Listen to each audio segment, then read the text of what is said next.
আসসালামু আলাইকুম বন্ধুরা, কেমন আছেন সবাই? আশা করি সবাই ভালো আছেন। তো আজকে আমি আসলাম চারটা কোম্পানির কথা নিয়ে। চারটা কোম্পানি সৌদি আরবে অবস্থিত। তো এই চারটা কোম্পানিতে আপনারা যদি ভিসা পান আসেন, তাহলে আপনাদের অনেক ভালো হবে, সেফলি থাকতে পারবেন, থাকা খাওয়া সব কোম্পানির। তো আপনারা চেষ্টা করবেন যারা যারা সৌদি আরবে আসবেন তারা অবশ্যই এই কোম্পানিগুলোতে ইনভলভ থাকার জন্য, জানার জন্য সব কিছু জানবেন। তারপরে সৌদি আরবে আসবেন। সৌদি আরবে অনেক দালাল সংখ্যা বেড়ে গেছে।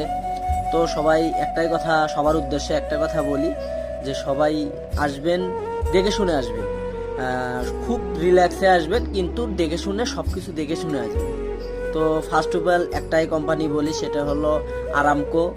এই সৌদি আরবের একটা সরকারি আন্ডারে একটা কোম্পানি। তো আরামকো অনেক একটা ভালো কোম্পানি। তো আপনারা যদি আসতে চান, ওই কোম্পানিতে মনে করো অনেক শ্রমিক আছে।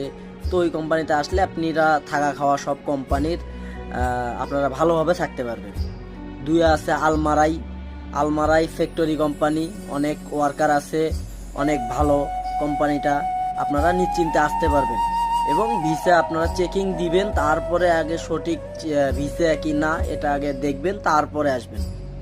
তো 3 নম্বরে আছে হলো নেজমা। তো নেজমা কনস্ট্রাকশনের কাজ হয়, বিভিন্ন কাজ হয়, গ্যাস প্লান্ট, অনেক ধরনের মনে করো কাজ হয়ে থাকে এই নেজমা কোম্পানিতে। তো আপনারা যদি আসতে চান, নেজমা তো অনেক সুযোগ সুবিধা আছে, কোম্পানির থাকা, কোম্পানির খাওয়া, অনেক পাশে ফ্যাসিলিটি ভালো দিয়ে থাকে এরা। তো 3 নম্বরে গেল নেজমা। 4 নম্বরে আছে হলো ক্যাট কোম্পানি, তো বিয়ার ক্যাট। তো এই ক্যাট কোম্পানি অনেক ভালো থাকা খাওয়া কোম্পানির। আপনারা যদি এই চারটা কোম্পানিতে যদি আসতে পারেন, তাহলে আমি বলবো যে আসলে জীবনে কিছু করতে পারবেন। আর যদি অন্যান্য কোম্পানি কিছু কিছু আছে, আমি ওটা অন্য ভিডিওতে তুলে ধরবো, কারণ এই ভিডিওটা লং হয়ে যাচ্ছে।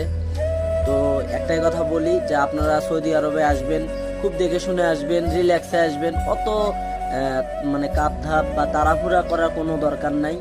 ভিসাটা আপনি অবশ্যই অনলাইনে চেক দিবেন, চেক দিয়ে তারপরে আসবেন। তো বিষয়টা হলো ভালো থাকবেন, সুস্থ থাকবেন, আল্লাহ হাফেজ। আর যে চারটা কোম্পানির কথা বললাম, কীরকম বেতন পরের ভিডিওতে বলা হবে। ইনশাল্লাহ সবাই ভালো থাকবেন, সুস্থ থাকবেন, আল্লাহ হাফেজ, আসসালামু আলাইকুম।